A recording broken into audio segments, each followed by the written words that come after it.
Welcome to my channel.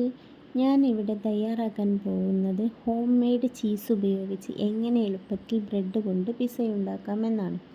അതിന് ഞാനിവിടെ ആദ്യം 3 പാക്കറ്റ് പാലാണ് ഉപയോഗിച്ചത്. എനിക്ക് അത്യാവശ്യം ക്വാണ്ടിറ്റി ആവശ്യമുണ്ട്. അതുകൊണ്ടാണ് നിങ്ങൾക്ക് എത്രത്തോളം ക്വാണ്ടിറ്റിയാണോ ആവശ്യം അത്രത്തോളം പാലെടുത്താൽ മതി. ഈ പാല് നമ്മൾ സോഫ്റ്റ് പാനിൽ വെച്ച് നമ്മളെ കൈവിരലിട്ടാൽ ചൂട് നമുക്ക് താങ്ങാൻ പറ്റുന്ന ചൂട് അത്രത്തോളം മതി. അതിലും ചൂട് കൂടിക്കഴിഞ്ഞാൽ ഇത് ചീസ് എന്നുള്ള ടേസ്റ്റ് മാറും. അപ്പോൾ പനീറിൻ്റെ ടേസ്റ്റിലോട്ട് വരും. അപ്പോൾ അതുകൊണ്ടാണ് നമ്മൾ ഈ വിരൽ വെച്ച് നോക്കിയിട്ട് ആ ചൂട് പാകമായി കഴിഞ്ഞാൽ നമ്മളത് ഓഫ് ചെയ്യുക. എന്നതിന് ശേഷം ആദ്യം 1 സ്പൂണ് വിനെഗിര് യൂസ് ചെയ്യുക. എന്നിട്ട് നന്നായിട്ട് ഇളക്കിയതിന് ശേഷം തന്നെ നമുക്ക് മാറ്റം കാണാൻ കഴിയും. അതിന് ചെറുതായിട്ട് ഒരു പിരിയൽ വരും നമ്മളെ പാലിന്. എന്നതിന് ശേഷം പിന്നെ 2 സ്പൂണ് ഒഴിച്ച് നോക്കുക. അപ്പോഴും കറക്റ്റ് ആവണില്ല എന്നുണ്ടെങ്കിൽ 1 സ്പൂണും കൂടെ ഒഴിച്ച് നോക്കിയാൽ അത് എന്തായാലും നമ്മൾ ആകെ കൊണ്ട് ഉരുണ്ട് വരും. ആ പാല് മൊത്തം നന്നായിട്ട് ഉരുണ്ട് ചേർന്ന് വരും. ഏകദേശം ഇങ്ങനെ വരും. അപ്പോൾ നമുക്ക് ഒരു അരിപ്പ വെച്ചിട്ട് ഈ വെള്ളം കളയുക. എന്നതിന് ശേഷം നല്ല വെള്ളത്തിൽ ഇത് ഒഴിച്ച്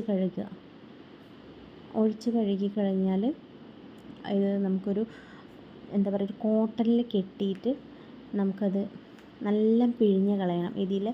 ഈ വെള്ളം മൊത്തം ഇതിലുള്ള ഈ വെള്ളം ഉണ്ടല്ലോ, നമ്മൾ ഈ ചീസിലുള്ള വെള്ളം, അത് മൊത്തം നമ്മൾ പിഴിഞ്ഞ് കളയണം. ഞാൻ കോട്ടൺ വെച്ചത് എടുക്കാൻ മറന്നുപോയി. എന്നതിന് ശേഷം നല്ല പിഴിഞ്ഞ് കളഞ്ഞ ശേഷം ഇത് പെട്ടെന്ന് ഉണ്ടാക്കാനുള്ള കാരണം 1 മണിക്കൂർ ഞാനത് ഫ്രീസറിൽ വെച്ചു. അപ്പോൾ ഫ്രീസറിൽ വെച്ച് കഴിഞ്ഞാൽ നമുക്കത് അരിഞ്ഞെടുക്കാൻ കഴിയും. എന്നിട്ട് അല്ലെങ്കിൽ പിറ്റേ ദിവസം നമുക്ക് എന്നാണോ ആവശ്യം അതുവരെ യൂസ് ചെയ്യാൻ പറ്റും. നമുക്ക് പെട്ടെന്ന് ആവശ്യമുള്ള കാരണത്താലാണ് അങ്ങനെ ഇട്ടിട്ടുള്ളത്. അപ്പോൾ ബാക്കി ഫില്ല് ചെയ്യാനുള്ള സാധനങ്ങളൊക്കെ നമുക്ക് റെഡിയാക്കാം. ഞാൻ ചിക്കൻ കയ്യിലുണ്ടായിരുന്നു, വീട്ടിൽ നിന്ന് ചിക്കനായിരുന്നു. അപ്പോൾ ചിക്കൻ എടുത്ത് വെച്ചിട്ടുണ്ട്. ഇത്തിരി സവാള വെച്ചിട്ടുണ്ട്, ക്യാപ്സിക്കം, പിന്നെ അതൊക്കെ കൂടെ വെച്ചിട്ട് നമുക്ക് ഫില്ല് ചെയ്യാം. അപ്പോൾ ബ്രെഡ് മേടിച്ചിട്ടുണ്ട്. അപ്പോൾ ബ്രെഡിൻ്റെ അകത്ത് ഈ ചീസ് ഞാൻ കോട്ടണിൽ കെട്ടിയോണ്ടാണ് ചീസ് ഇങ്ങനെ ബോൾ പോലെ ഇരിക്കുന്നത് കേട്ടോ.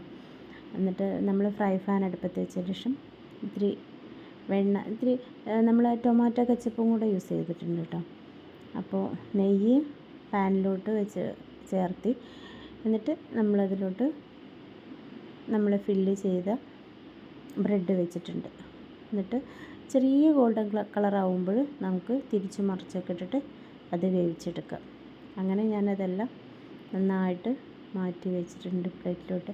അപ്പോൾ നിങ്ങളും ഇത് കണ്ട് ഉണ്ടാക്കി നോക്കുമെന്ന് ഞാൻ പ്രതീക്ഷിക്കുന്നു. ഇഷ്ടപ്പെട്ടാൽ കമൻറ്റ് ചെയ്യുക, സബ്സ്ക്രൈബ് ചെയ്യുക, ഷെയർ ചെയ്യുക. Thanks all.